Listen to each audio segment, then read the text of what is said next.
waiting for our live stream to come up.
Thank you, Rebecca.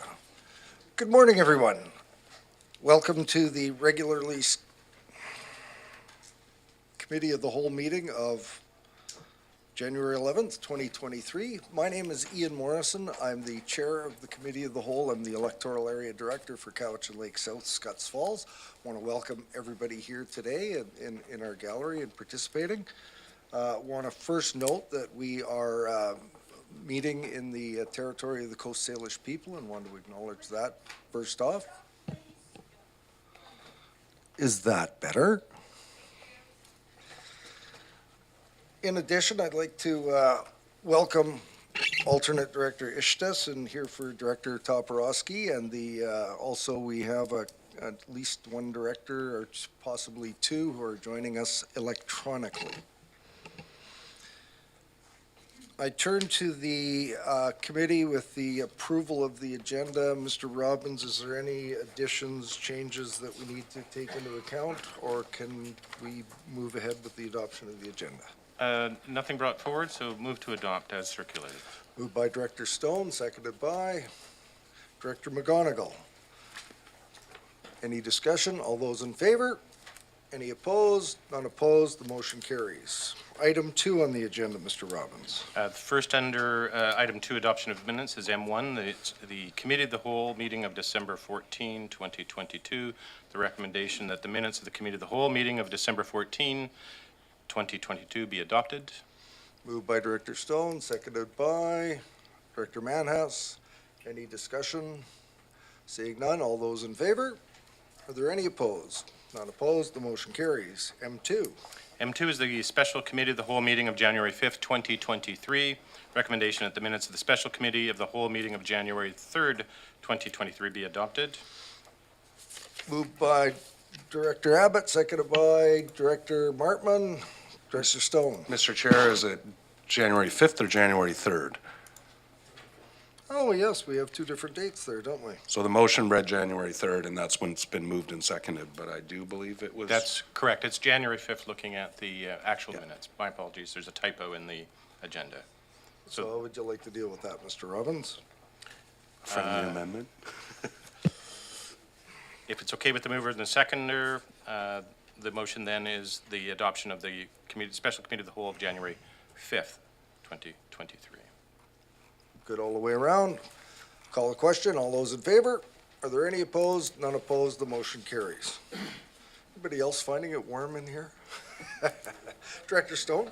Mr. Chair, before we get into the discussion on the community health survey, I wonder if we could vary the order of the agenda. We do have a large gallery here for the delegations, I presume, and I wonder if it would be appropriate to reorder the agenda to put the delegations first. We certainly could do that. Mr. Robbins, any thoughts on the recommendation? If there's a motion from Director Stone to reorganize specifics in terms of moving up item 5, delegations? Yes, I would move that we move delegations to this point in the meeting with item 3, business arising from minutes to follow. We can do that. Seconded by Director Abbott. Any discussion on that? Seeing none, all those in favor? Are there any opposed? None opposed. Mr. Robbins? And just for information and as well in terms of the flow of your meeting, Delegation D1 is actually associated with Report R1, and so they can be combined and at that time. Perfect. So, Mr. Robbins, what would you suggest we do next? D1 or D2? You might turn to Delegation D2, which is the Sorry, Mr. Chair, public input first. Yes. We just moved the number 3 after the 5s. We still got the 4. That's kind of what I thought. Okay. So, welcome everybody in the gallery. We're now at the public input portion of our meeting, and we welcome you to come forward and provide input on any of the items that are on our agenda today. Full house, we generally schedule 15 minutes for this. We can go for an extended period of time at the discretion of the board. And at this point, I would invite anyone that would like to provide input to the committee to please come forward and address us at the lectern.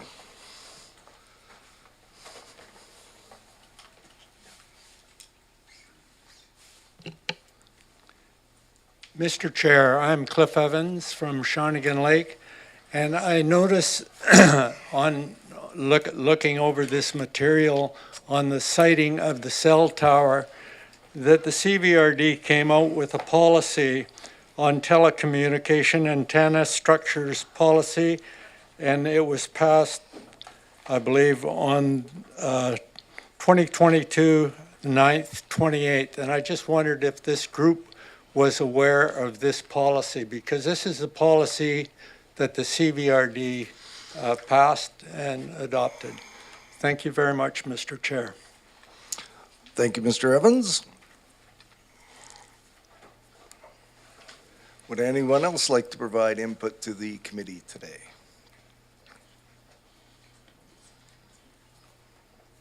Sorry, can I ask a question? What are we, because we can't really hear out here, but what are we coming to the floor for? So the schedule, our agenda provides for public input for items that are being heard on the agenda, that are going to be discussed and debated on the agenda. We do have our self-citing policy on the agenda, but we are not considering any particular application today. We're simply reviewing a policy that, as Mr. Evans had indicated, is on the books, is the policy of the regional district. We have sought additional information and some items in regards to the North Cowichan cell siting policy, but we are not considering an application today. We're considering possible additions to the policy. Mr. Robbins, do you have anything to add? No, Mr. Chair, other than if you wish to speak to the committee at this time and provide some public input on anything on the agenda, as the chair has indicated. This is your opportunity to do so.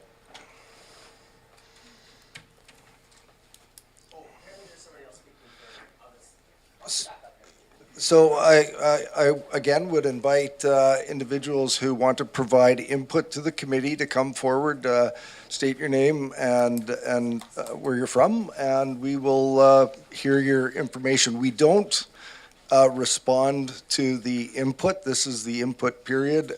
We do have a question period at the end of the meeting, and that's when people can pose questions to the committee chair.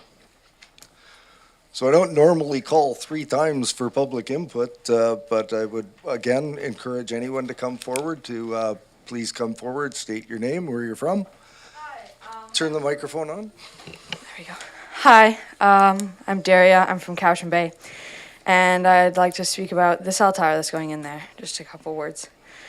My life in Cowichan Bay is pretty great, but my family's already really stressed out, and I know we're in a place of inflation right now, and money's tight and stuff like that.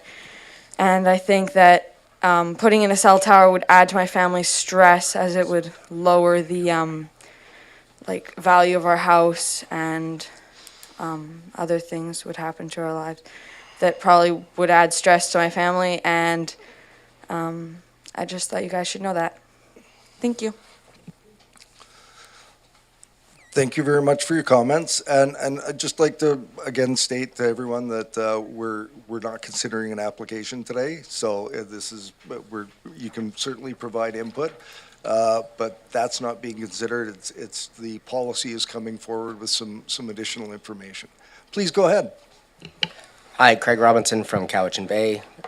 Just speaking against the cell tower on different levels, and I understand what you just said, but I think that we have to make sure that everybody's clear about our neighborhood and adjacent neighborhoods to us on how we're opposed to this. Property values has been mentioned. Birds, also we have children in the area. They're going to be close to Bench School. This tower is within the 300 meters, which will be talked about later on. But our neighborhoods are within 800 meters, 800 feet of this proposed cell tower, and we don't want it in the area. We have young kids. There are negative effects on cell towers and birds and children and the elderly as well with pacemakers. And I just hope that everybody's aware of some of the issues around this. And we all have Wi-Fi in our homes. We don't need to be on a walk and be on our phones and have a strong signal. We're not streaming while we're on a walk. That's why we live in CVRD. Thanks. Thank you very much. So I should mention that we would prefer that the gallery not engage in displays or show placards and the likes. That's the policy of this organization. We want people to feel comfortable and being able to get up, and even if there may be a differing view, and we want everyone who's participating here, either standing at the lectern and providing input, we want everyone to feel that this is a safe and comfortable place for people to be able to participate. So, Kat, I'd like to ask you to refrain from applause and outbursts, if you would, please. And with that, I'd encourage anyone else that would like to provide input to the committee today, that please come forward. We don't bite, and like to hear what you have to say.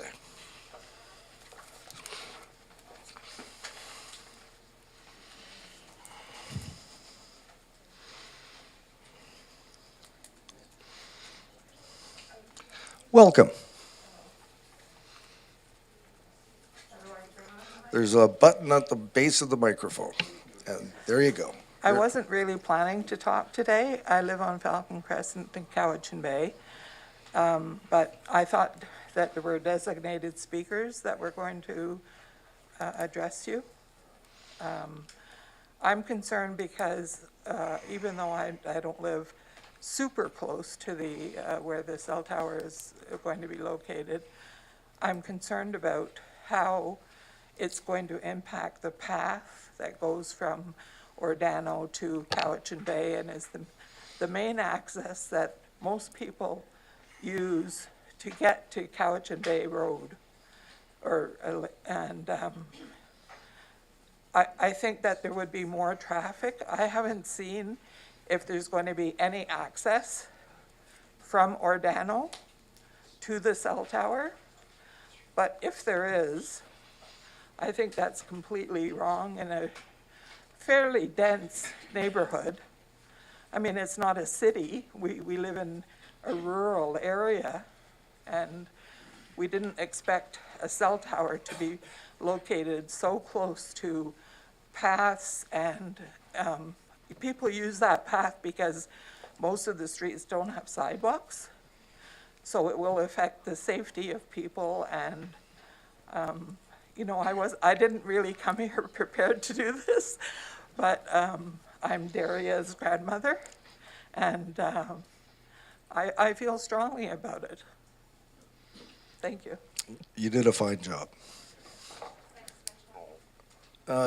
Yes, please. Sorry, I just wanted to suggest that maybe just let the audience know that the delegation is going to be speaking, because I think they're probably going to be conveying a lot of their concerns. Okay. Well, hello, my name's Doug Noyce. I live at 1646 Rondell Road. This is my second go-around with Rogers in particular. Just a short note, we moved from Victoria, we had an acreage, and Rogers came one day and said they wanted to put a cell tower on the property. We were raising horses, so we said, no, we don't want to. Anyway, Hydro came, because there was a hydro tower in the back of it, and said, you don't have any choice. We have a right-of-way hydro had on our property, so we're saying they can run because they paid hydro to put it on their tower. Long story short, again, we tried to sell the property 3 times over a period of 6 years. Finally, were able to sell it at a loss of somewhere between 100 to 200,000 because of the cell tower. Most people were turned off immediately, but not even considered the property, even though it was beautifully landscaped. So I really think that we have to be very careful about putting towers close to residential areas, and also cell towers are antiquated. It's a very backwards way of doing communications. Thank you. Thank you for that. And just so you're aware, we've got the opportunity for your principal speakers who will be addressing us during the delegation here today. So again, Mr. Robbins, how much time have we got left in the regularly scheduled public input? 2.5 minutes. So we have an opportunity for someone to come up and speak. We have 2.5 minutes left in the regularly scheduled public input period, and we will be going to the delegations very shortly after. Is anyone else wanting to provide input? Please come forward. Good morning, Mr. Chair. I'm a relatively new resident to the Cow Bay area, and we purchased our house a year and 1 month ago, and we had no idea of such a development was going to take place. We weren't told by our realtor or anyone else, and like everyone else is around, the resale value will decrease substantially, and the only purpose of us buying a year and 1 month ago was we had a suite in the basement, so it would generate money rather, and we weren't planning on staying in the house for too long, like 3-4 years, and as the other gentleman was saying, it took him years to get the house sold. So we weren't told about it when we bought. The only information we've received is from the residents, and I'm strongly against it. My family's strongly against it, and most of our neighbors are. So just one question: was there any other sites for this tower if the tower was absolutely necessary? And have they been scrutinized to the nth degree before said tower is going up? I've got kids. I don't know what cell towers do to the environment, or to people, or to livestock. We've got that area is livestock prone. Also, why was this committee given, I don't know if it was 180 meters from the actual base of the tower surrounding? Why wasn't, to Cow Bay Road at least? And if not, Coxilla? I should note your time has expired. Okay. And just so you know how our policy works, this is a public input period in which you posed a couple of questions. We won't be in a position to answer them today, but you will hear information and discussion around the policy a little later in this. So. Before I sit down, how will we be informed? Again, there's requirements of proponents to ensure that there are procedures followed. Right now isn't the time to be discussing the ins and outs of an application. It's not before us today. Okay, So there will be another opportunity, should the application come forward to committee for consideration, for those questions to be asked. okay, thank you. Our public input period has expired, and I see no one coming forward. Mr. Robbins, next item on the agenda as we discussed.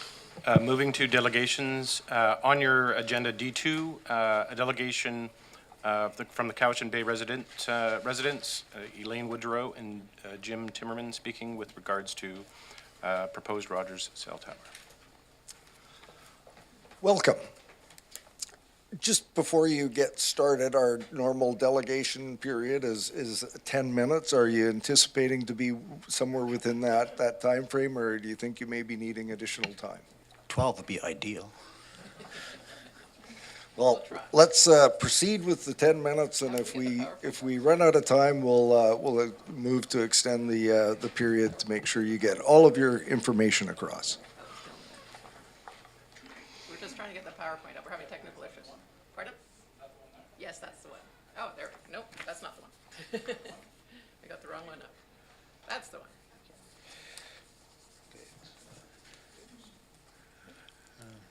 All right, thank you. My name is Jim Timmerman. I'm representing approximately 800 residents of Cowichan Bay who are opposed to the proposed site location of a Rogers communications tower. We are all aware that cell towers are a necessity these days. However, the siting chosen for this tower is totally unacceptable. There are other options. The proposal letter sent by Rogers dated September 16, 2022, to select a group of 50 residents described the proposed site as 1615 Coxsila Road, and the property is, quote, a barn, farmer's field, and mature trees, end quote. The newspaper advertisements that Rogers was required to publish simply noted the address of 1615 Coxsila Road with no map.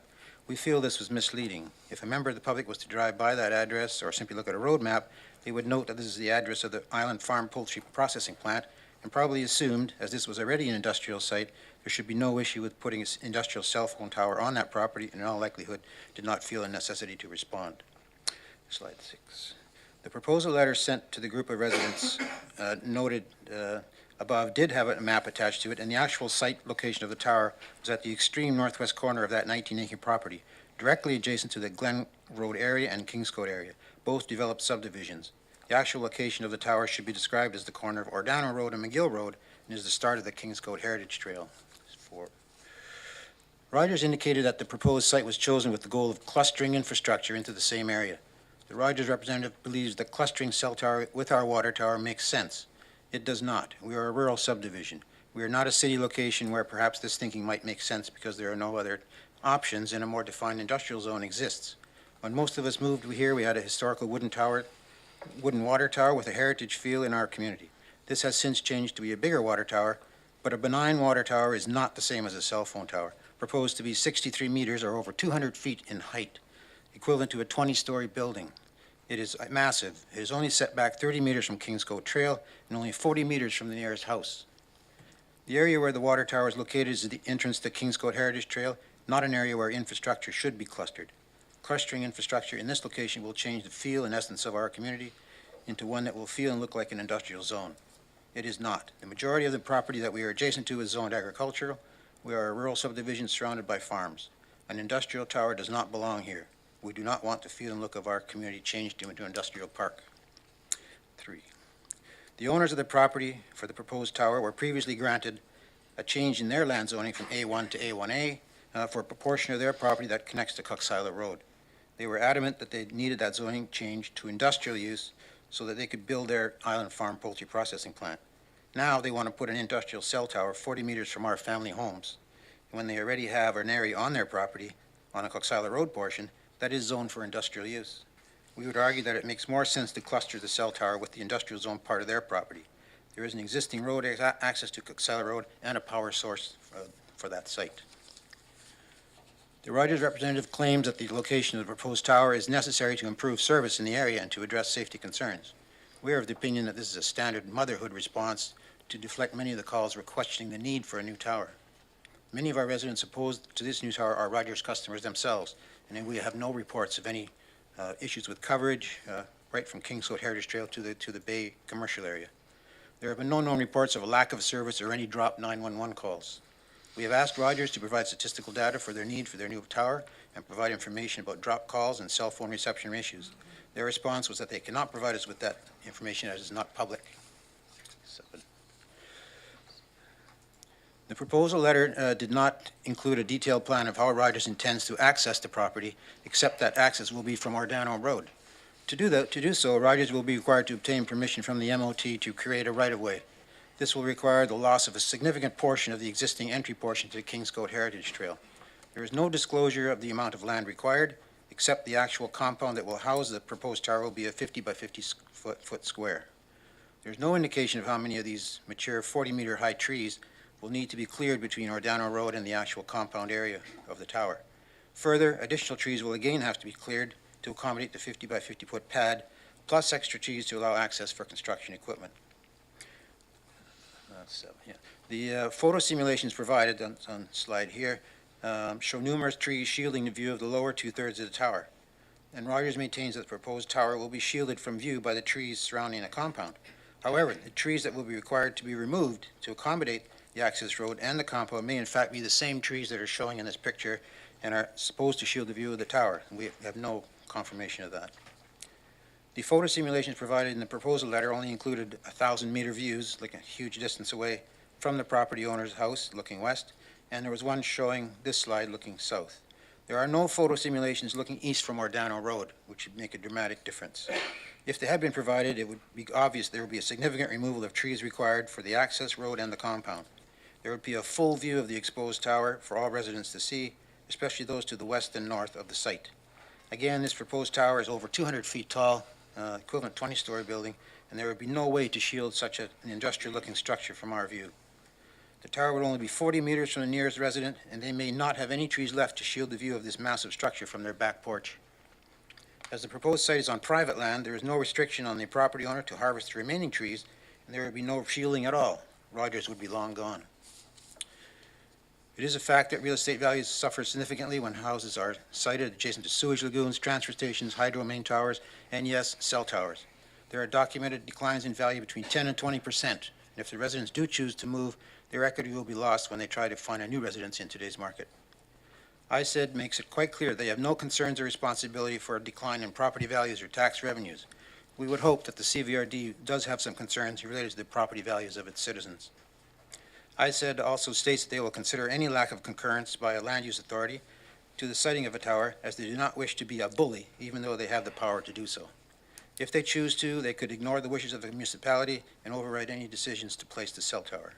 However, they expect proponents, such as Rogers, to make all best efforts to find locations for the infrastructure that community members and land use authorities, such as the CVR, can support. We are of the opinion that Rogers has not made their best efforts in this regard. The only ones who benefit from the current proposed site are the property owners and Rogers. ISED also stated that health concerns are under the jurisdiction of Health Canada. I won't get into that because I understand from that there are some deniers on this committee themselves about the health effects. There is a reason for the 300-meter zone due to European studies. There's a higher cancer risk in this 300-meter distance. That's why the new CVRD cell tower policy, the new CVRD cell tower policy was based on the North Cowichan policy. Both appear to acknowledge they're at this risk by requiring towers to be 300 meters from schools. The new policy that you'll be considering this afternoon, you're adopting under agenda item R2, you may wish to consider that because in your new policy, there is not even any, there's a zero buffer zone proposed in your new policy from residential areas. While the CVRD is willing to protect school children, what about the children aged 0 to 6, those who live are homeschooled, those raised by grandparents, and parents who live in these houses 24/7 and 365, who have no choice where the cell tower is to be located, should they also not be protected? We repeat our concern. The Rogers representative has verbally admitted there are other options available for the siting of this tower. He said in part, there are potentially other locations that could be considered. It is not our suggestion that this is the only location where a tower could be proposed. That's a direct quote. And could be placed as far back as Coxsila Road. Had he not approached, he has not approached other farmers in the area. He felt Rogers did not want to redo the work already done and did not want to incur the expense of another site search. I would think that a company that just completed a $26 billion takeover of Shaw could afford the relatively small amount of funds to locate a new site they already admit exists. ISET also suggests that the CVRD can provide reasonable alternatives or mitigation measures that would address public concerns. They generally favor having the proponent, the local public, and the CVRD work towards a solution which take each other's interests into consideration. We clearly have extensive public concerns and ask the CVRD to return this proposal to Rogers to look at alternative sites that they have clearly stated exist. The overall community plan for this Cowichan Valley states the pristine natural and visual environment of the Cowichan Valley is a major contributing factor to the quality of life and attractiveness of this area. This proposed tower fails in all respects. Our area has no hydro, telephone cables, cable lines, and no street lights. It is a dark community by choice. All utilities are underground, and that was the major appeal to residents who choose to live here. Cowichan Bay has obtained a city slow designation, and the residents wish to keep it that way. Location of this tower impacts the nature of our particular section of the community. Cell towers of this height need to have lights on for aviation safety, and so there'll be a constant glow of this red light all day, 24 hours a day. We submit that the construction of the proposed 63-meter and 207-foot tower within 40 meters of the nearest household of Rondo Road, and by extension its nearest 300 or so immediate neighbors, does not come anywhere near balancing the needs of neighborhoods and communities, nor does it consider the needs of community views. It will be an industrial blight in our pastoral setting. Placing them away from family homes should be the priority. We are surrounded by agricultural land and provides ample opportunity for Rogers to find a different location that is not that close to residential homes and 30 meters from a community trail. It is Jim, are you near completion? One sentence. Perfect. It is offensive that Rogers did not even attempt other options before trying to push their way into this location. Thank you. Thank you very much. Very well done. Very close to the 10-minute period of time. I was wondering if I heard you breathe during that whole time, so very well done. I would ask if you stay there for just a moment because we might have a question or two from the committee. Just keeping in mind that we have no application on the agenda today. We have policy. It'll be coming up next. And so I'll turn to directors. Director Abbott, please proceed. Do you have a question for the delegation? Thank you, Mr. Timmerman and Ms. Woodrow. I'm unsure, and maybe you aren't, as to who is the landlord. Is it Lyle Young or is it Fiona Young? I understand there's some marital dispute, so I don't know who the actual owner is at this point. We think it's Fiona Young. I think that, remember, we're not discussing Okay. the application, so if we could steer clear of that, that would be very helpful. It's just that clarification that the applicant may not be the person residing on Coxsila Road. And just to policy, we don't have an application before us. So any discussion around the nature of by directors wouldn't be appropriate. It will be coming forward at another public meeting for those types of questions to be asked. Sorry, folks, we got policies on the books for good reasons, and we have to follow them. Do we have any other, Director McClinton, please? I'd just be curious to know more about this European study you spoke of. Do you have details on that you could forward? Well, I could certainly provide it. There's no time for that type of discussion. I mean, I could give you lots of information. If you want it, I could certainly provide it to you. Yeah. Their standard in most European countries is between 400 and 500 meters from developed residential areas. Okay. That's why the 300-meter thing came about that we're using here, or supposed to be using here. Yeah. But obviously, with the new adoption of this policy on agenda item number 2, you've actually modified it to actually have zero distance from residential areas, which I think is not appropriate. And there are, 300 meters seems to be the standard. You do it for schools, so why not for residential areas?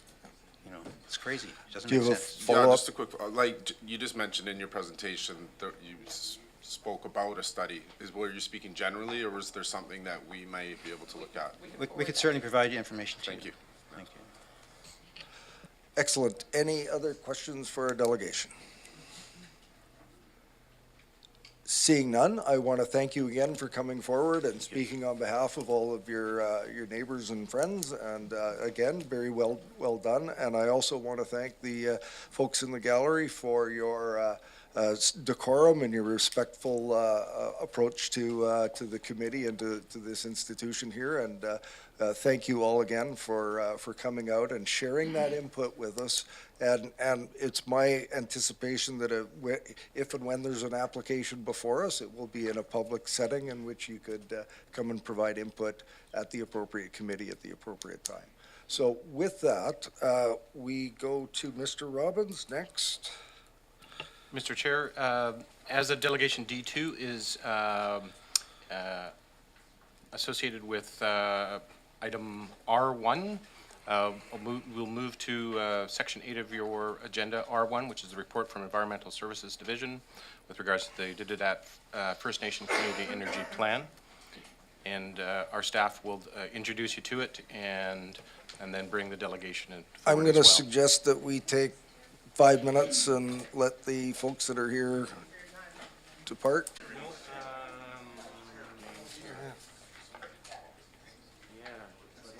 But it said regrets from Brian, and I don't see Brian here. Okay. No, we're good. All right, everyone, let's get back underway. It was a lively start to our meeting today. Mr. Robbins. Thank you, Mr. Chair. Just before the break, you're moving to section 8, reports. And R1 is the report from the Environmental Services Division with regards to the Dididat First Nation Community Energy Plan. That staff report is for your information.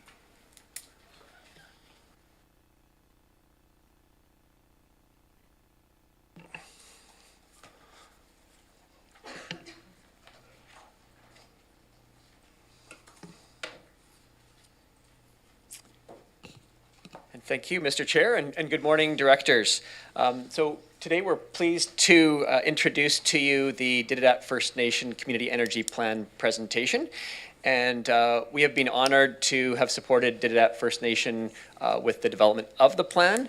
And we have Miss Mary Vasey, who will be presenting the plan on behalf of Dididat First Nation. She is with Barclay Power Group. Mr. Lawrence, you should probably introduce yourself. I don't know how many people have met you yet from the new committee. Thank you, Mr. Chair. And so, indeed, my name is Keith Lawrence, and I'm with the Environmental Services Division as a senior environmental analyst. Thank you. And so the Dididat First Nation plan is supported by the 2012 CVRD Regional Energy Strategy actions, and in particular, the actions to explore renewable energy projects, but also to engage in capacity building with our municipal and First Nations partners. And so development of the plan was enabled through a grant from UBCM under the Strategic Priorities Fund in 2018. And before we get started with the presentation, some background reference here is that the Dididat First Nation traditional territory spans from Scotts Falls, Lake Cowichan area, inland down through Nitnat Lake and to the coast. And with that, I'd like to turn it over to Miss Mary Vasey, if we may, for the presentation of the Community Energy Plan. Thank you. Welcome. Thank you. Oh, is someone else doing this? Yeah, thanks, Jay.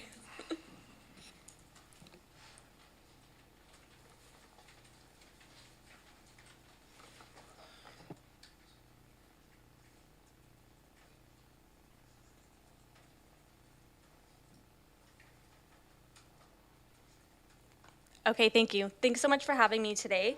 And thanks for the introduction, Keith. I'm Mary Vasey from Barclay Project Group, and I have regrets from Brian Kofsky of Dididat ECDEV. We are presenting the Dididat microgrid, which follows a pretty traditional community energy plan structure. The objective of this assessment is to do an assessment of whether Dididat is in a position to reduce a dependency on BC Hydro and find self-sovereignty. from an energy perspective. There are three main parts of a community energy plan, or three pillars that we tend to rely on. One is community, one is how energy is utilized, including the GHG emissions associated with it, and the other is opportunities to generate energy, specifically renewables. Thanks for the overview of the Didaat territory, and here on the map you can see the location of the main village. So from the community perspective, Barkley did not create all of the fundamental planning documents that Didaat First Nation already had, and we worked within the community visions that already exist. We did have specific engagement and education related to the microgrid assessment and community energy plan. This was during COVID, but we were able to still have some pretty significant interactions through websites, streaming services, and things like this, as well as in community meetings. A really important component is the energy survey. Through this, we identified that the community members were identifying energy self-sufficiency and self-sovereignty as a high priority. In addition, energy bills were very expensive, and they were generally in support of renewable energy development. Another important component for the Didaat community is that because they are at the end of a BC Hydro line, they do experience more power outages than the average British Columbian, and they're often for a longer duration. First, looking at energy use, the first thing that we did was utilize the data that they have from the community buildings to look at how different community buildings are utilizing electricity and propane, and through that, we can start to generate an energy use profile. This reflects both the amount of energy that's consumed and the relative GHG emissions. This is pretty typical that, as expected, while propane was a small amount of the commercial generation use, it is a high component of the GHG profile. Another way to look at how energy is used is to look at ways that we can utilize energy better, and this is typically through energy efficiency and retrofits. BC Hydro has several programs available, including the Energy Conservation Assistance Program and the Indigenous Community Conservations Program. The nation had already participated in the ECAP program, and through this process, they started the ICC program. The fundamentals of these are the same. They are meant to provide the low-hanging fruit for folks, so LED bulbs, air sealing, pipe insulation, low-flow faucets, things like this. The ICCP program also includes a training component. Instead of having a contractor come in to complete these activities, local members are trained to complete them and the materials are provided. In addition, EnerGuide evaluations were completed on 38 homes. I suspect that many of you are familiar with EnerGuide evaluations. The purpose of them is to provide a bit of an apples-to-apples comparison of homes and what energy efficiency improvements could help the home perform better from an energy perspective. The three main recommendations that came from this for the Didaat community were safety improvements related to ventilation and the upgrading of heating systems and hot water systems. Other important components were air sealing, window and door replacements, insulation improvements, and ongoing education opportunities. An evaluation called an ASHRAE evaluation was completed for community buildings as well, which also provided building-specific recommendations.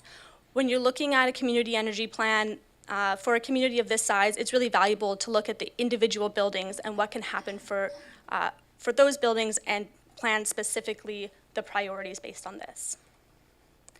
Moving a little bit into opportunities to generate renewable energy within the community, a solar assessment was completed from a GIS perspective. So this was able to look at all of the rooftops, including residences and community buildings, to assess how solar might perform on these different facilities. A really important metric in here is the specific yield. So this is for every kilowatt of panels that you put on, how many kilowatt hours you can expect to receive per year. So this is a function of both the angle and the direction that the panels are facing, and it gives you a good idea of what buildings might be a higher priority to target for installation. However, in this community, going back to the issue of power outages and solar resiliency and emergency resiliency, we also want to look at where how specific infrastructure is used from an emergency perspective.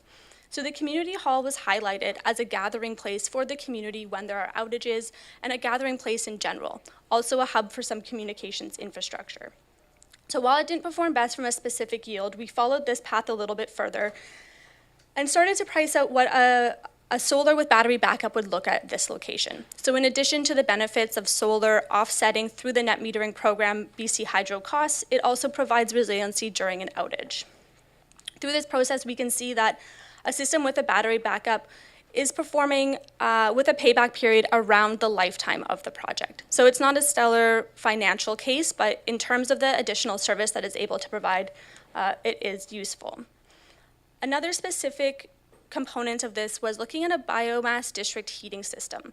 So Dididat operates a mill that creates cedar shakes. There is a lot of fiber waste from this, and the nation was interested in exploring ways that they could use that to potentially generate heat and reduce the onus for disposing of it properly at the same time. So we explored different district heating systems based on the thermal requirements of each building, the proximity of buildings to themselves, and the quality of the fiber that was available and the quantity.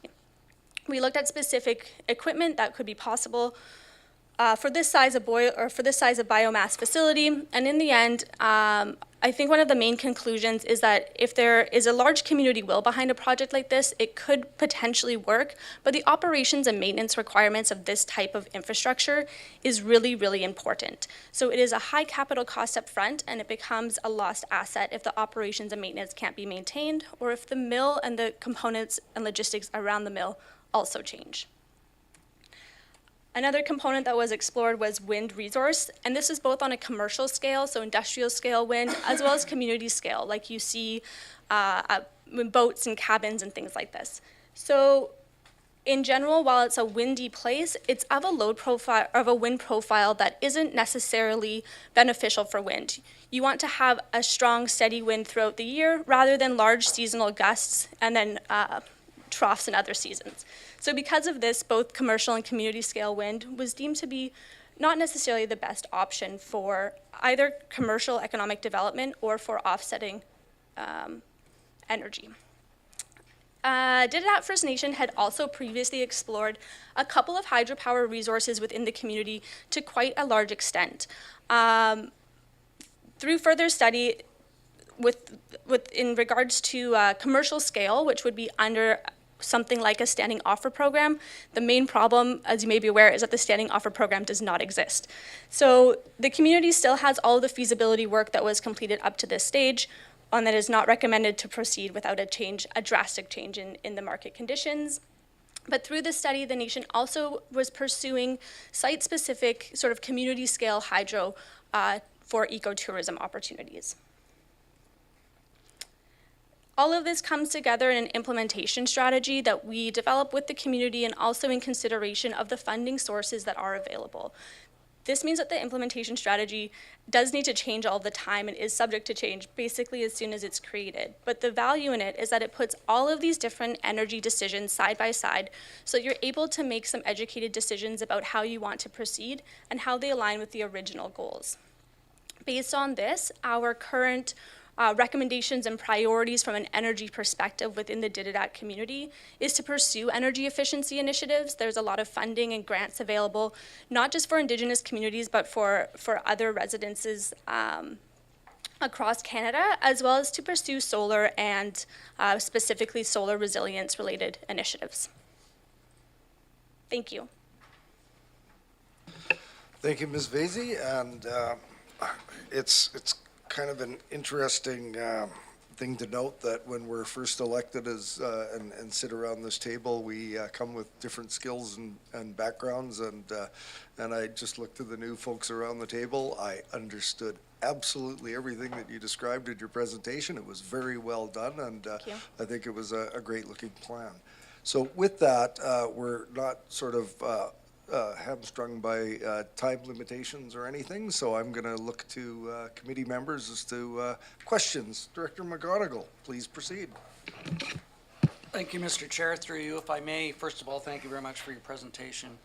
Given that Nitnat Lake is a tidal lake, was there any information on power generation within the gap, for instance, and how that could be afforded within the energy plan?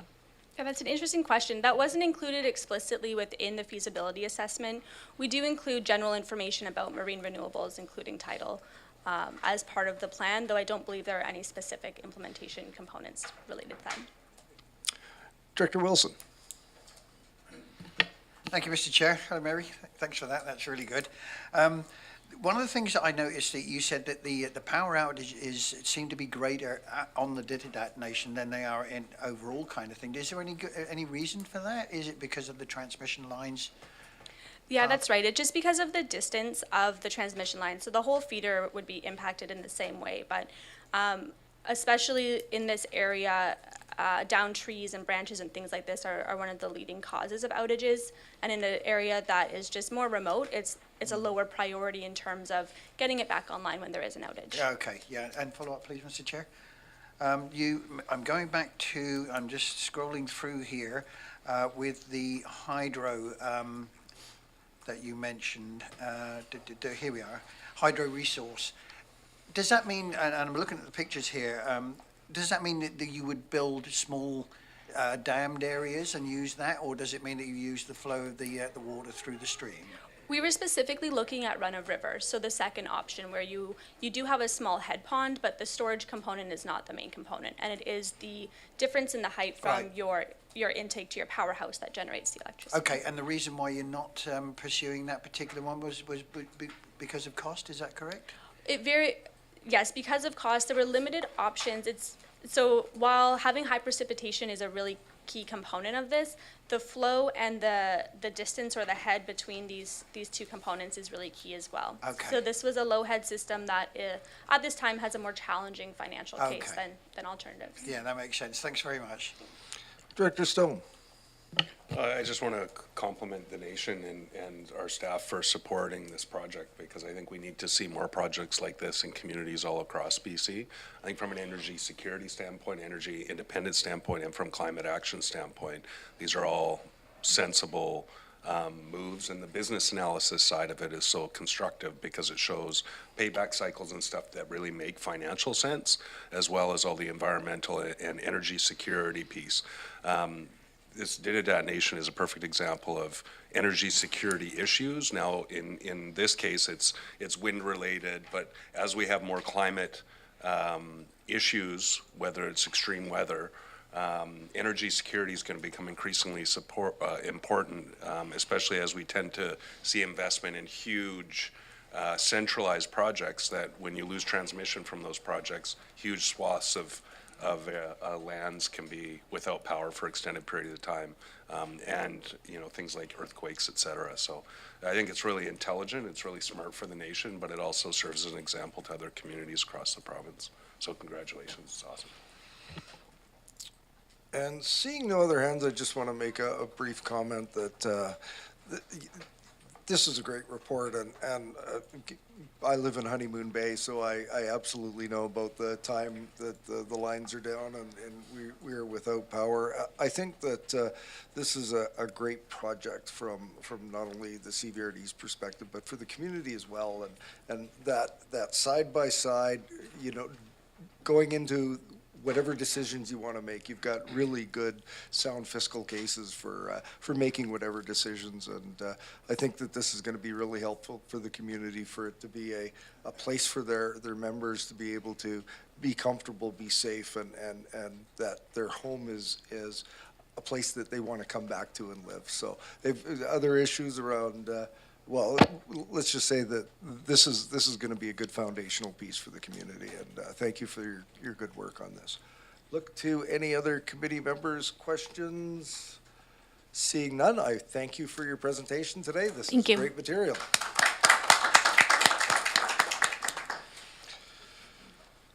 Mr. Robbins. Thank you, Mr. Chair. We're going to go backwards in your agenda as we brought forward the delegations, and we're going to go to Section 3, Business Arising from the Minutes.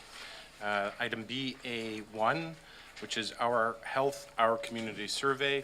The committee may recall a presentation from a delegation just some time ago, and they had asked for your input to consider putting together up to 5 questions that could be included in the survey that is being put together at this present time.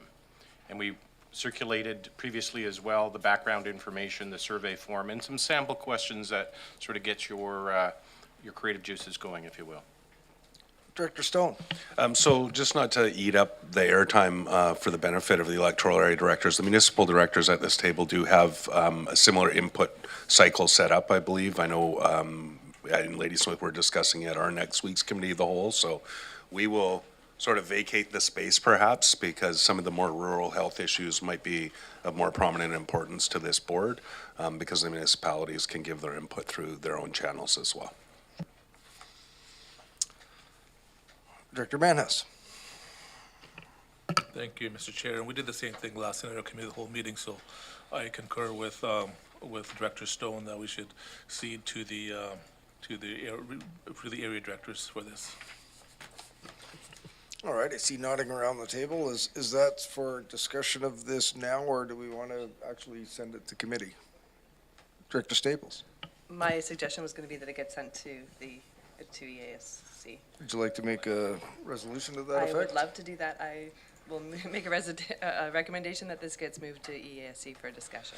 Seconded by Director McGonigal. Any further discussion on this? Seeing none, all in favor?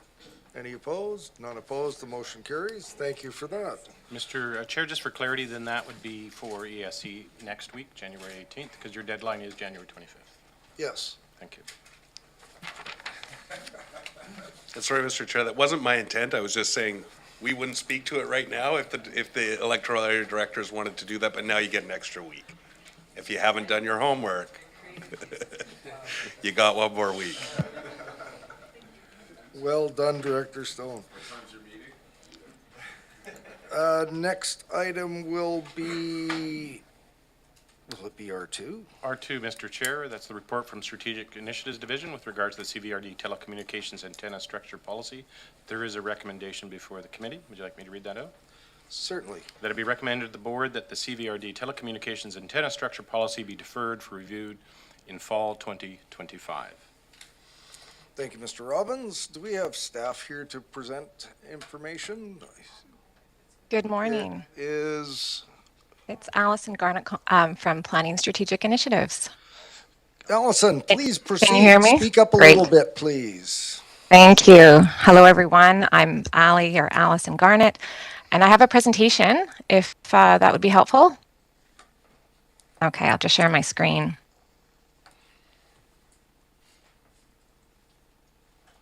How is that looking? Good? Looks great.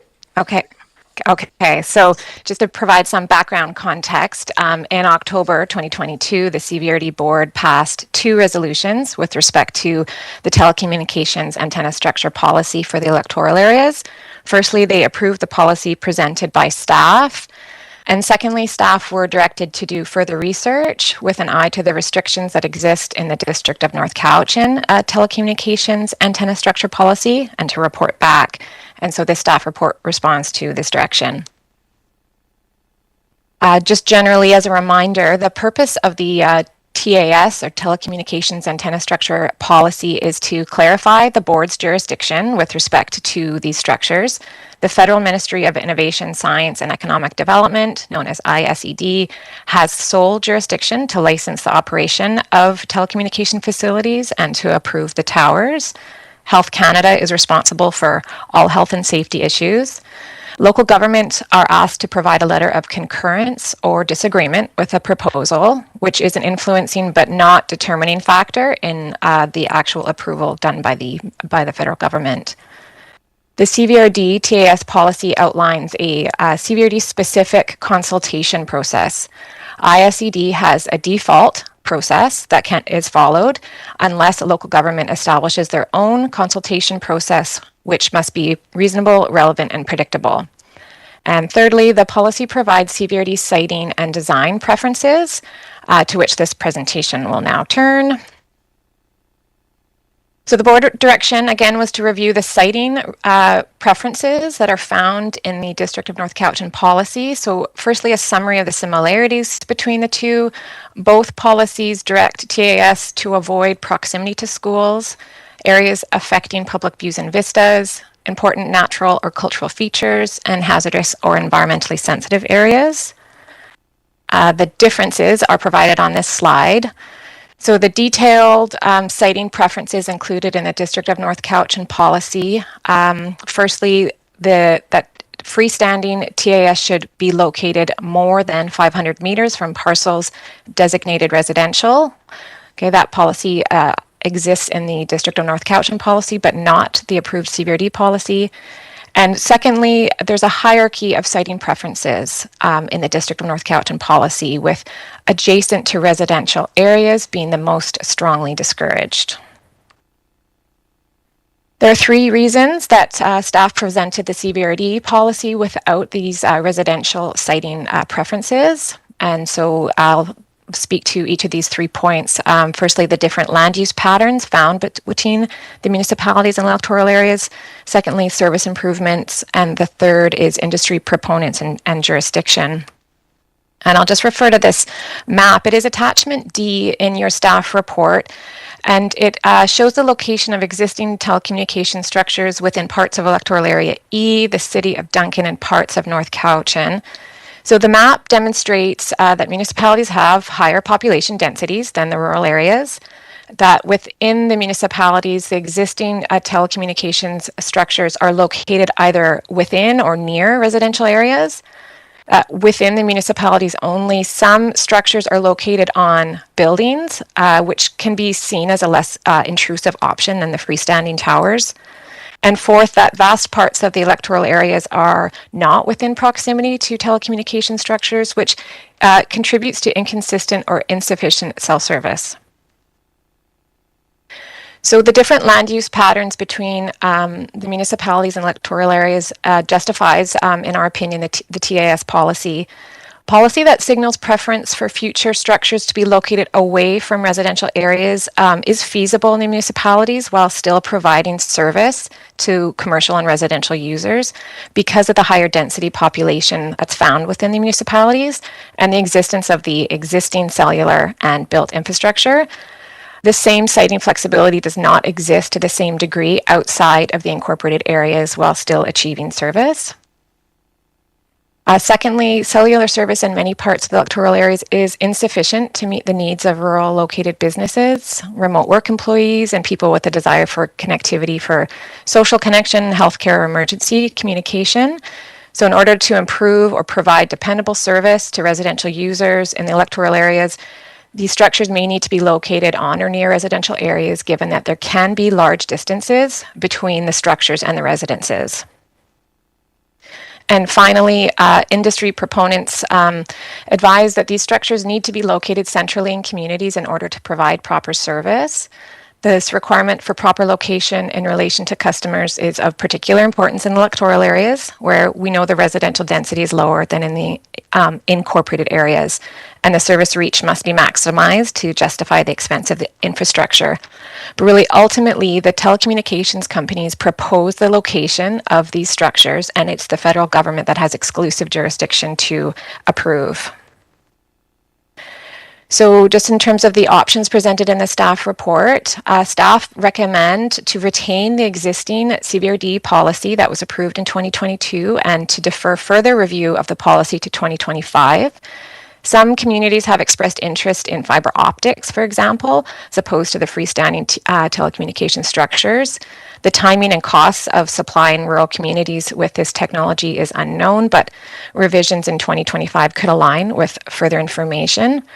It's also really important to note that the existing approved policy has strong consultation requirements, the purpose of which is to hear from our communities when a new TAS is proposed, whether it is in a residential area or agriculture or forestry.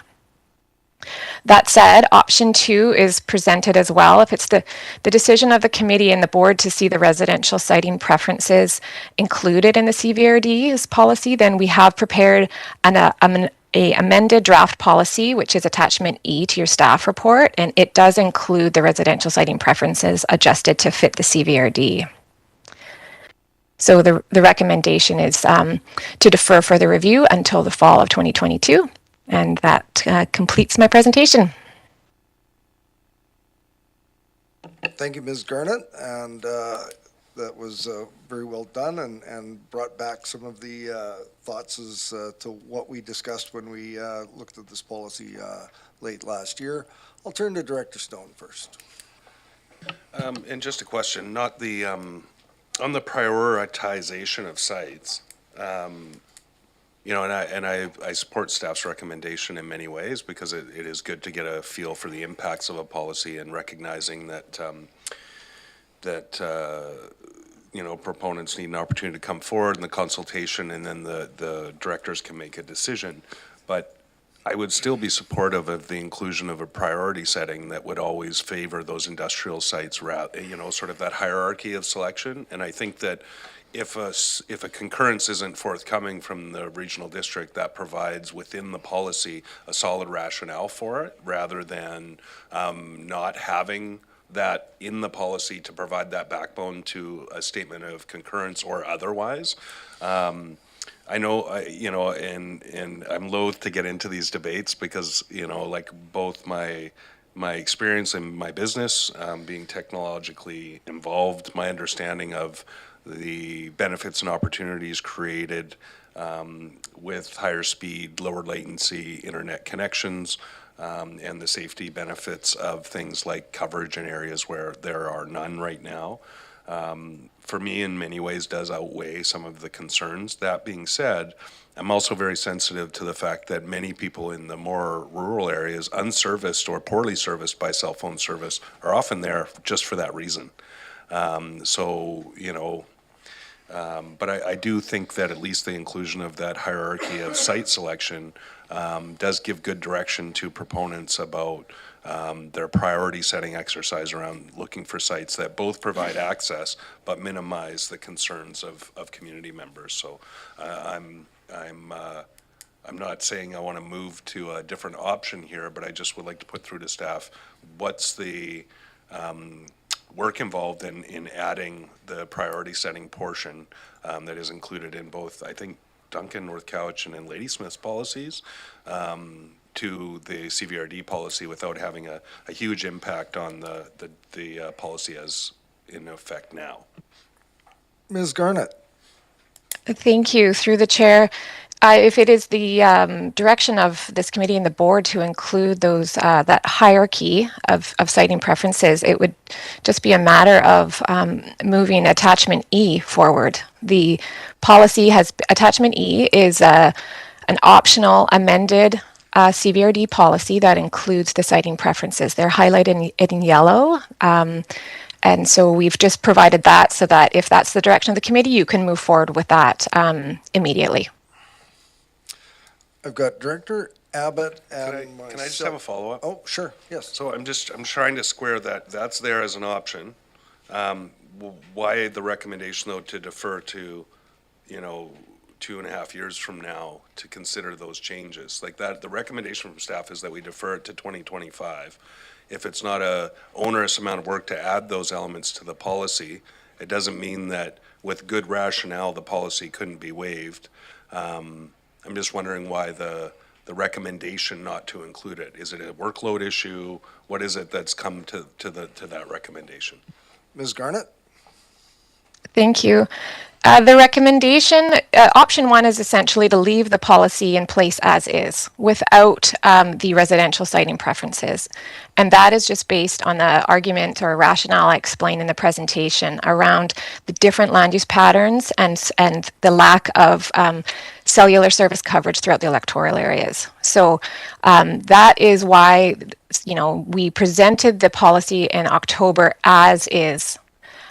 However, if it is the board's, you know, will, if you would like to see those residential siting preferences policies included in the CVRD's policy, then attachment E provides that option for you immediately. Further review of the policy to 2025, that's just an opportunity to, you know, wait longer for advancements in technology that might otherwise influence the policy. It doesn't mean that we would need to look at the residential siting in 2025. I'll go to Director Stone for a final quick comment. A final comment, and I'm going to encourage the committee to not make any resolutions for a moment or two until everybody's had a chance to wade in. So go ahead, Director Stone. You know, and really, this really impacts the electoral area directors more. So I'm not going to be the one to make a motion. And like I said, I'm not sure that I would support the distance requirement, but I think the priority setting piece is rational for any site, whether you're rural, urban, otherwise. So I'm more supportive or more forceful about the inclusion of that priority setting exercise. Doesn't mean that it doesn't come down to option J or whatever it is, which is a residential area out of necessity, but it gives them that priority setting exercise. Thank you for those thoughtful comments. Director Abbott. Thank you, Chair Morrison, and through you to Ms. Garnett. Thank you for the presentation and the rationale, Ali. I have no qualms with rationale points number 2 and 3, but I am concerned about I concur with Director Stone that that hierarchy or prioritization should just be a matter of course. And thank you for the alternative proposal in attachment E. I would push for the 500-meter setback as a minimum. I would also like to suggest that we are a region from the top of the Malahat to the Dididat to Cedar. And this policy should apply equally, should look the same regardless of built-up areas. And Cowichan Bay, as we've heard this morning, it is changing. And in 2.5 years, it's going to change again. And if technology improves and changes, all the better. But I don't think we should have a patchwork of different policies for telecommunication antenna structures. And you can see and hear and sense community upset or concern, and we're going to hear more. But as I say, I'd like to see a consistent TAS across the entire region, regardless of municipality. 500 meters. I did reach out to the operations manager for District of North Cowichan, who did explain that while 500 meters is on the books, it is possible, when not practicable, to put a tower at 500 meters away, that it can be reduced. So it's not that, as with the hierarchy, we can move down to residential as a last resort. If 500 isn't actually possible, then move to 400, move to 300. But 30 meters, 40 meters off a brand new residential area seems unconscionable. So that's all I have to say. Thank you, Director Abbott. So I'm sounds like me again.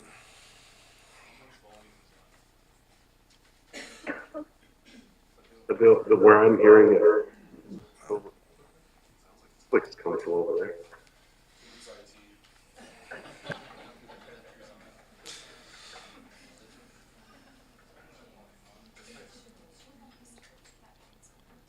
I think I'll go to Director Acton first, and I am on the list. Is there anyone else? Director Acton, go ahead. Is okay. Oops. Is my sound okay for you guys? Speak a little louder. Yeah, I have some kind of echo going on here. So is that okay? Okay. I guess I was wondering if there was any thought on being more proactive by working with the cell phone or the cellular tower companies and identifying specific areas where we would welcome a cell tower, such as in Shawnigan Lake, we have a cell tower on Baldy Mountain. It's far from most residential areas. Well, all of them. There's a couple houses fairly close. I don't know the distance, but it's in a park. It also brings income, a bit of income to maintaining our park up there, and it's high up, so it covers a huge area, and we have great service. So I don't know if there has been any discussion on that kind of concept of working, perhaps even if they just came and talked to individual APCs to get a feel of certain areas that would be welcome. And instead of it feels like the process that the cell tower company is using at the moment feels a bit of a whack-a-mole. They find somebody who's willing, and then the community is upset, and it doesn't feel very productive. So, Ms. Garnett, do you want to take that? Thank you. Through the chair, I agree with you that it would be worthwhile to have that sort of more proactive approach. I don't believe that that's on any particular work plan at the moment. And, you know, I also think it does cross a lot of different department or division interests, from emergency communications and land use services, also economic development, doing the regional connectivity strategy. So perhaps it's something that direction could be given for staff to look into that as part of, you know, managing the overall work plans for each of the departments. Does that conclude your remarks, Director Acton? Thank you. You can lower your hand. I'm just got myself on the list next, and as I said earlier in remarks, this is starting to come back to me, some of the lengthy discussion and debate that we had. And I can tell you, as director for an area that has connectivity and cell coverage issues, and fairly specific in where they're located, I can see the rationale and the merit in what Ms. Garnett has described as to how we got to the policy that we got to. And it begs the question for those areas that are lacking coverage, who may want a tower, is the inclusion, I like where Director Stone was going, the inclusion of the ranking makes sense. But if you wanted to site a tower where it was the most effective for a community, would bring additional coverage, or coverage to an area where there wasn't any, then are we actually getting in our own way to making sure that our communities have the coverage that they want by amending this policy? So does that make sense from your perspective in the policy that we've got? If we start layering in criteria, is that going to make it more difficult for those areas that may want to see a structure sited in close proximity to their community? Ms. Garnett? Yes, thank you. Yes, I mean, I think that's part of the rationale for bringing forward the CVRD policy as it's in its current form, that, you know, from the October 2022 approval. That being said, it is policy. So when a you know, request for concurrence comes forward from proponents, the board can listen to the public and, you know, can respond accordingly. And it is policy. It's not, this is not regulation. So that's another way of approaching this. Director McClendon. Thank you, Chair. Through you, Allison. I'm just curious, like what, and if it's in the report, I apologize for not seeing that, but what coverage or how many kilometers or miles does a tower give you, and how many more would we need to have the appropriate coverage through our area? Like, we just need to do 3 or 4 more, or we need 50? Because I think, you know, that approach, knowing that would help define the approach. Thank you. I don't know if that's one that you can answer, but if you want to go ahead and give her a try, Ms. Garnett. Sure, thank you. Certainly, I have the same questions. I mean, I think if we knew that, we would be a lot further along in this policy. When I've asked that question to industry, they are not able to provide specific distances. It depends on topography, trees, and many other factors that affect the distance that the cell towers reach, and so that is part of the struggle in understanding this. I also would say that there's, you know, movement in our communities for different kinds of connectivity, right? So the fiber optics being an option, and economic development is looking at a regional connectivity strategy that might fill in some of these questions, but we certainly don't have a specific number. Director Stone. Yeah, my comment was we need to have a presentation to the board and to community members on the challenges and opportunities of 5G specifically. The reason you're seeing this proliferation of towers coming up more centralized is 4G towers away on a mountain won't service 5G over distance. TELUS has an advantage in that they don't need to put up towers. They have essentially a tower down every street where they have phone service, and they can use that infrastructure to put up smaller 5G nodes, lower power but more dense, without the need to go through this process.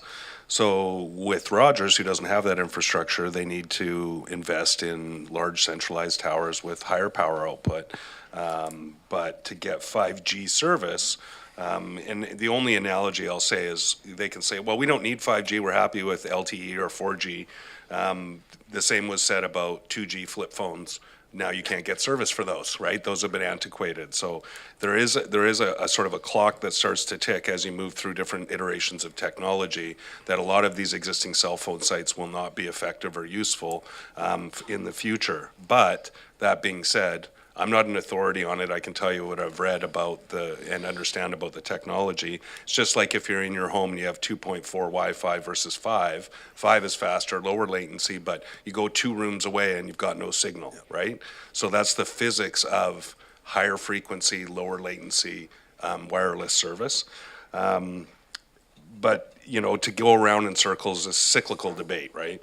My point was not about setting necessarily limits when we don't have the scientific input to help us understand them.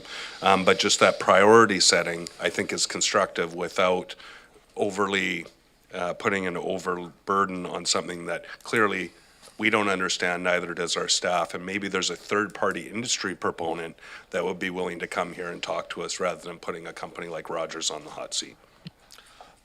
Thank you for that, Director Stone. And I've got Director Wilson and Director Abbott next, and I'm just wondering if this might be an opportunity for us to extend an invitation to that third party or industry to come and attend the board and provide some of that information that we may wish to hear. And if that were to be arranged, then perhaps the further amendment of the policy that's on the books could be entertained at that point. So I don't know how I'm just, gauging from what I'm hearing around the table. There may be a desire to make some changes to the policy, but I think it should be based on good information and a clearer understanding. Simply the questions of how much more penetration are we going to require as far as new towers? And will it just be perhaps one company? So chew on that for a moment while I go to, you've spoken already, I'll go to Director Wilson, then come to you, Director Abbott. Yeah, thank you, Mr. Chair. The question that Director McClinton asked is almost impossible to answer, even with an expert, because it depends and it was, and Ali kind of fielded it kind of well. The only thing I can say to Director McClinton is I can give you the radar range equation. But the thing is about the radar range equation, it's on a flat surface. There's no trees, there's no hills, there's no nothing, and it works. But in this particular case, even with an expert here, you'll never get a direct answer or a definitive answer, because it will depend whether it's there or here or there. So they'll flaff around a bit. But that's basically all I can say on that one. Thank you. Thank you, Director Wilson, and Director Abbott to close on this item, I think. Okay, a couple of points. Thank you, Chair. Regrettably, Cowichan Bay, where there's going to be the next application, does not have a Baldy Mountain. The bulk of our population that requires the signal is below the bench, that drop-off. So Rogers wants to be as close to that drop-off. As an anecdote, I proposed to the Rogers proponent, I said, listen, we've got a fire hall. It's also a contentious little issue coming up. Why don't you go down and see if you could put a tower on the fire hall siting, which is at Coxsala in the Trans-Canada. They did. They liked it. They liked it in addition to the one that they wished to put on the Coxsala property. Great. That didn't quite pan out. I would defer from, I would urge us not to defer a decision till we have an expert. I would love to have an expert's input. Given what Director Wilson said, to be better educated is one thing, but I don't want to put this matter off, because we're going to be asked, even though this is a task policy that's perhaps not applicable to the present Rogers application, we're going to be asked for concurrence. And at present, I would rather have a healthy document, a healthy policy that we could turn to either decide on concurrence. And without, well, I'm going to reiterate, we can say 500. I would like to see a limit. I'd like to see a setback limit. It can be deviated from for situations where it is just not practicable to site something 500 meters. And in places like Honeymoon Bay, distances, 500 meters probably isn't an issue. But in Cowichan Bay, it may be. It may need to be 100 meters, et cetera. I think, and one other point to staff, it's interesting that the map that we were provided, it's ironic that Cowichan Bay, the property cited, is not on that map, and the built-up area. Thank you, Director Abbott. And I'm just, in hearing your comments, I'm just wondering if perhaps Mr. Robbins can illuminate whether or not the amendment of a policy that is on the books. I know that when we have bylaws and we go to amend them, there is license given to that the application would be considered on the basis of the policy that was on the books when the application was made.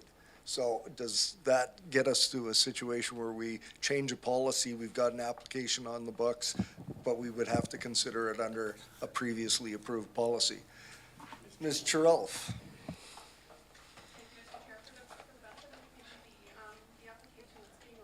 Can you speak closer into that? I don't know that we're hearing you. I don't know if I'm. How's that? Can you hear me? Super duper. Okay. So for the benefit of the committee, the application that's being referred to in Cowichan Bay, consultation on that commenced prior to the adoption of the new tower siting policy. So that is why consultation occurred in the way that it occurred. It occurred in accordance with the federal default consultation process. Adoption or amendment to the current policy won't change that and couldn't be used as a reason for not, considering that particular application in that way. For the committee's benefit as well, the Economic Development Division has been undertaking the regional connectivity strategy. According to the General Manager, Mr. Postings, we are expecting a report to come back to the committee as early as January 25th.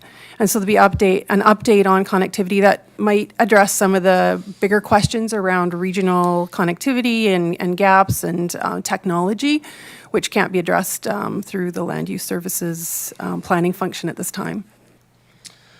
Thank you for that, Ms. Chirelf. And I wasn't going to mention, but I happen to have a technology provider in my home the other day because of a line went down over the holidays, and I got upgraded to some new equipment, the likes, which will make things considerably more efficient for me. And that technology is changing. So I'm once again, look to committee. We've just heard that we've got a new report coming forward. I know that there's a sense that we want to make some changes around timing. We've got this policy on the books now. I'm going to suggest that we might want to get that information, consider it, and make decisions after the fact. I turn to Director Stone. What are your thoughts? Yeah, I was just going to recommend that if someone wants to make a move it, right? Like we could go, this is turning into a circular debate. Yeah, you can read up on it. The MM wave effective range is 500 meters. So if you put it 500 meters away from anything, the reality is 5G access is not going to be forthcoming. So again, we can debate the relative merits in and out, and I understand what Director Wilson says. He's absolutely correct, but it's not hard to infer site conditions, how they would impact range and availability and signal and all that. But none of us is experts, and here we are going around in circles postulating about our expert opinions on 5G. So I would just say, if you want to change the recommendation of staff, there's opportunities there. Let's get to a motion and move the meeting along. That's what I was hoping you would do, Director Abbott. I would like to move option 2 as presented through Appendix E, adopting in effect the same policy as District North Cowichan. We have a resolution that's been moved. Is there a seconder? Duly moved and seconded. Any further discussion on this item? Director Segal. Thank you, Chair. Yeah, I just wanted to say that I understand the justification that Ms. Garnett put forward in her report and presentation, but we are electoral areas, and every electoral area looks very different in terms of their population and how it's oriented.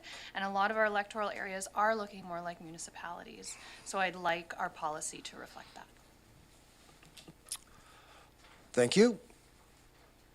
I see no other hands in the air. I am going to call the question. All those in favor? Any opposed? 3 opposed. The motion carries. That recommendation will go forward to the board when? The next meeting? All right. That concludes that item. Mr. Robbins, what's next? Thank you, Mr. Chair. Moving on, R3 under reports. It's a report from the Communications and Engagement Division with regards to communications and engagement projects update. It's for your information, and staff are here to provide you a bit of a presentation, a PowerPoint on the activity on communications and engagement. Welcome, Chris. Thank you, Mr. Chair and directors. I respect the fact that you have a long day ahead of you in budget, and I haven't been up at the podium in quite some time. Feels nice to be back. This is a presentation you did not ask for, but I hope that you will find informative. The idea here is just to apprise you of some of the major projects and successes that we had last year, things that are happening now, what we're looking forward to in 2023, with the idea that we'll come back before you in a couple months' time, hopefully in the form of a workshop where we can do a deeper dive into some of the information that you'll see here today. Just to start out, for those directors who I haven't had a chance to meet with yet, I'm Chris Schumacher, the Manager of Communications and Engagement. And I also have our Communications Coordinator, Leah Waldron, in the room at the back here with us. We're a division of 2. Just for some background, we previously, up until early last year, were part of the executive office and reported directly to the CAO. With this restructuring that happened, we're now within the strategic services division, reporting under the general manager, Clayton Postings. Really quick high-level function overview. We're very much an internal service provider to the organization to support communications and engagement work that happens across the organization. Some of the things we're responsible for include media relations for the organization. We oversee the website, social media channels, visual representation of the organization across public platforms. And we really provide training and support to our staff to accomplish their communications and engagement goals for both operational work that's happening as well as major projects. Just an overview of some of the accomplishments that we had in 2022. We were a part of working with our recreation colleagues in overseeing the campaign to communicate the recreation referendum. Completed a number of updates to our corporate website for content and functionality. We saw the launch of the Plan Your Cowichan virtual engagement website for cross-organizational use. I'll always give a shout out to the Strategic Initiatives Planning Division, who kind of did a lot of the legwork initially to get that site up and running and off the ground for us. The development of an emergency communications plan specific for the organization to be used when the Emergency Operations Center is active, which will be a nice complement to what we already have in place there. We have just completed updating multiple pre-approved vendor lists that are used for the organization, both for graphic design, website design, and as well as communications and engagement general projects. These are really handy to have for staff to be able to go to a pre-approved list to use consultants in a much more efficient and quick manner than having to go out every time to get multiple quotes. It also provides a lot of consistency when we're using some of the same familiar services that are familiar with the organization, how we operate. We're in the process and have completed some updates to corporate templates, including our PowerPoint presentation, both to enhance it visually, but also to make it easier for staff to go in and create PowerPoints as opposed to starting kind of from scratch. And we're really working on the tracking of projects.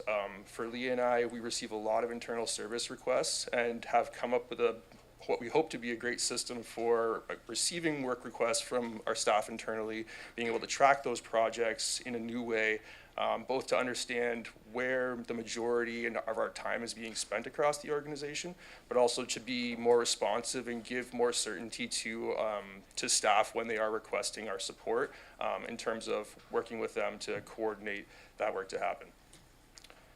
Some ongoing projects that I quickly want to touch on for you. We currently are engaged with Urban Systems to do a kind of really high-level communications review, which is very much focused on our external communications that we do from an internal perspective. So we're really looking to map and better define our internal processes when communications and engagement staff are working with staff across the organization to make sure that, again, kind of going back to that tracking system in our work request form, to make sure that those systems and processes are understood by staff. But also to give us better clarity in terms of what the needs are and maybe some existing gaps within our service delivery to our internal clients, if you want to call them that. We're also engaged with a consultant called Up and Up, who has done a lot of work for local governments as far as websites go, to do a high-level review of our corporate website, cvrd.ca, as well as some of the microsites that we're currently using used by different divisions that are either owned or operated by the CVRD. Really, the point of this project is to take some of the feedback that we've heard, at least over the course of my time at the CVRD in 4.5 years, various frustrations and limitations that have been expressed by some of the people in this room, certainly our staff and the public for various reasons, and really trying to look at whether our current platform and website is serving the needs of our organization as well as residents, to make sure that it does reflect best practices within this realm, and hopefully to have some recommendations coming out around whether we should be doing some significant enhancements to using our current platform, or whether the recommendation may be to move to everything and migrate over to a new platform that'll serve us better, both internally and externally. So both of those projects are hopefully going to be wrapped up early to mid-February, and I would anticipate, again, when I come back before you in a couple months' time for a bit of a workshop to do a deeper dive into the results of those and share some of those recommendations with you. Upcoming projects for 2023. In the report, I note that it's around the time of a 3-year window where we have previously done a community satisfaction survey. There is significant cost involved in that project, which is typically funded out of the 250 budget from general government. I believe the last 3 years ago when we did it, it was somewhere in the neighborhood of about $22,000 to $24,000 to deliver that in a scientifically statistic valid survey format via phone and online. What we also did concurrent, for those who may not be familiar with this project, was an open link online survey, which was the exact same survey, but people could willingly go and participate there if they wanted to do it, while we ran the very specific scientific survey concurrent to that. My thought was that the results would going to be dramatically different between the two, but they actually were quite similar when you looked at them at the end. So I'll be coming back with a report to you either later this month or in early February with a couple of options for how we may want to proceed with this project. One of the recommendations will certainly be to have the same survey with the same questions so that we can use our baseline, but do it through our Plan Your Cowichan website and execute a survey on our own without having to pay any consultants to do so, given the budgetary challenges that we're faced with for this year. But I'll certainly have quotes to do the same thing that we've done before with engaging a consultant. But it's entirely up to the board whether or not you feel it's necessary to even complete an updated community satisfaction survey. It's certainly your purview to let us know if that's something that you want. Another project that's been on my book, at least for quite some time, is the completion of a corporate brand and visual identity guide. We currently have kind of a very skeleton document called our Graphic Standards Guide, which gives some very high-level suggestions and recommendations for how to use our logo and signage and things like that, but without really great concrete examples or templates attached to it. So it's very much time for us to embark on creating a much broader document that provides staff with a lot more certainty around how to use that, and can be given to consultants when they're completing work for design and things like that as well. We're also hopefully looking forward to going into phase 2 of this communications review project and potentially actioning one or more items that come out of it as far as recommendations for improvement of service. And then there's, of course, actioning any of the recommendations that come out of the website overview that's ongoing. Specifically for you, there's some things that looking forward to accomplishing in 2023.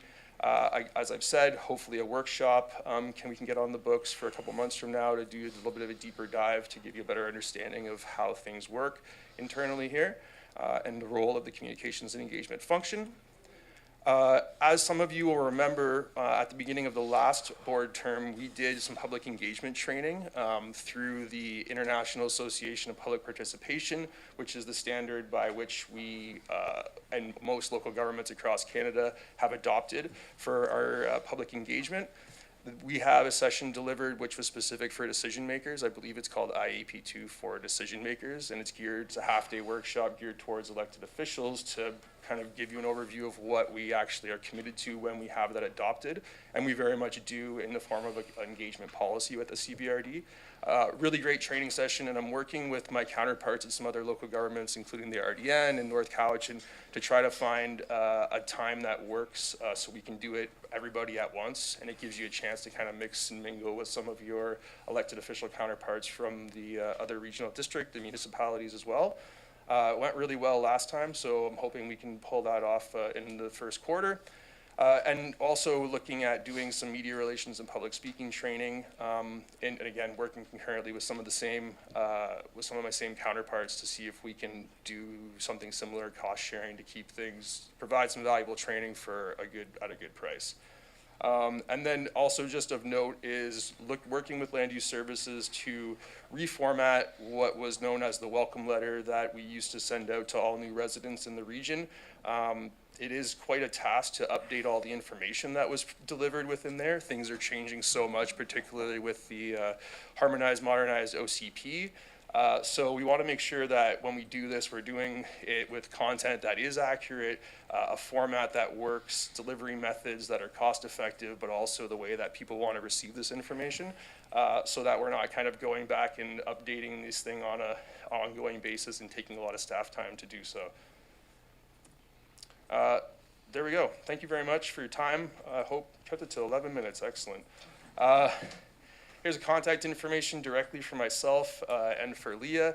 If you want to take note of it, feel free to reach out to us anytime you want to discuss, internal processes, media requests that you might have, ideas that you have for engaging with your community. We're always available to support the directors in that regard. Happy to take any questions, but also recognize you have a lot ahead of you today. And again, opportunity to come before you in the coming months to do a bit of a deeper dive too. Thanks so much, Chris.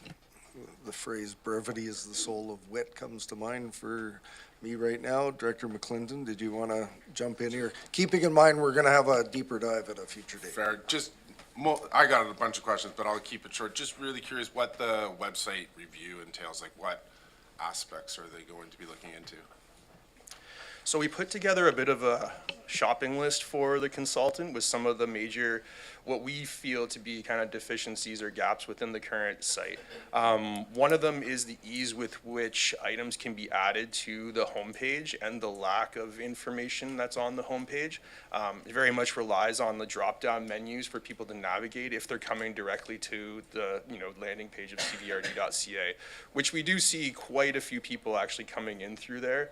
That being said, I think as people and our residents become more familiar with the services and what they're looking for, often they're Googling directly, curbside collection schedule and getting pushed to the page of the information that they want, which is great. But there's certainly an opportunity to provide more timely information to point people to areas of the website that have been recently updated with information that we proactively want people to see, whether it's, a referendum or, new regional funding, things like that. Some other aspects, our Notify Me system that we have is needs to be overhauled, like almost certainly. And I don't even know if that's necessarily the best system for delivery, but this basically residents can subscribe to get information when things are updated in certain sections of the website. You know, if it's like utilities, things like that. But the way that the information comes out when you have subscribed is not very useful. And still requires you to go and search for it on the site itself. So, and that's actually in the previous community satisfaction survey we did, one of the ways people majority want to receive information from us is via email. So having a system that is very effective to deliver information when we do add new content to our site, which again is the primary place where we kind of have that as a repository, I think is probably something that we really need to tackle and to make sure that we have an effective system for that, delivering via email to residents. Man, I could go on. There's a few more, but we kind of said these are what we know to be some of the shortcomings of it. But we really wanted it to be a third-party look at it to see what they think. So they have access to the back end of the site and are going through the content management system, looking at the user experience, as well as having some conversations with us in terms of how we administer the site, work with staff to do updates and things like that. Thank you for that, and just keeping in mind, we're trying to get to our next meeting, and we still have question period. I'll go to Director Acton, hopefully to close on this item. Director Acton, go ahead. Okay. I'm not supposed to say anything at this time.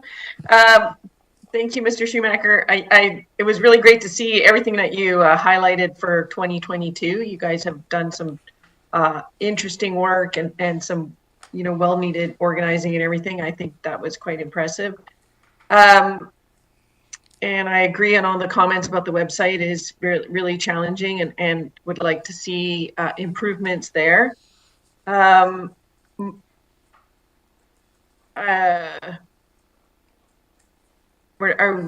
don't want to hear about the satisfaction survey. I'm not a big supporter of that. But I guess we'll be able to talk about that more later.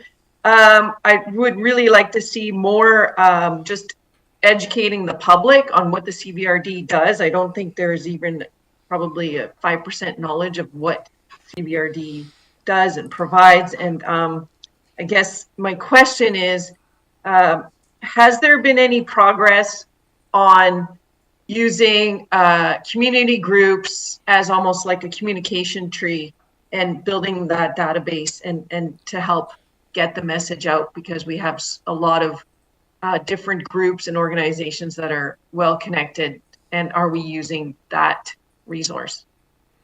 Mr. Schumacher. Thank you, through you, Mr. Chair. To Director Acton. Yeah, I think we've made some progress as far as through our social media channels, both following and having community organizations that can support our messaging, engaging with us there and doing a great job of sharing it.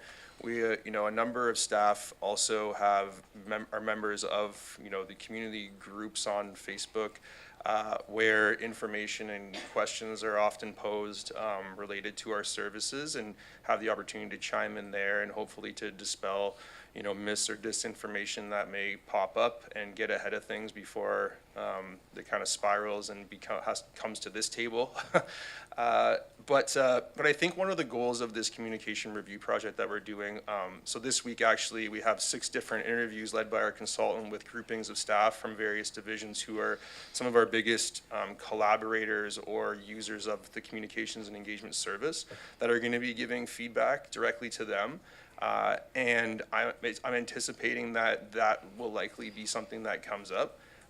And to certainly make note of it to talk about how we can work even better with community organizations in terms of getting message out to the community and sharing their messages as well. Does that conclude your remarks, Director Acton? Yes, thank you. I look forward to talking about it again later. Fantastic. Thank you for that. Seeing no other hands around the table or online, Mr. Robbins next. Thank you, Mr. Chair. Nothing under agenda item 9, unfinished business. Agenda item 10, nothing under new business, which moves you to agenda item 11, question period. We haven't got anybody online.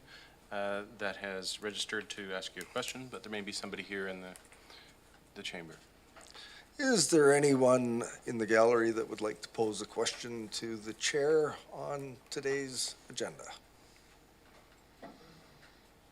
I don't see anyone rushing to the lectern, so with that, I guess we would entertain a resolution to adjourn. Correct. Moved by Director Abbott, seconded by Director Segal. All those in favor? Any opposed? None opposed. That motion carries. Thank you, everyone, for your hard work in getting through an interesting agenda this morning. It's electoral area directors next for a special meeting, so we can, when the seats are vacated, we can move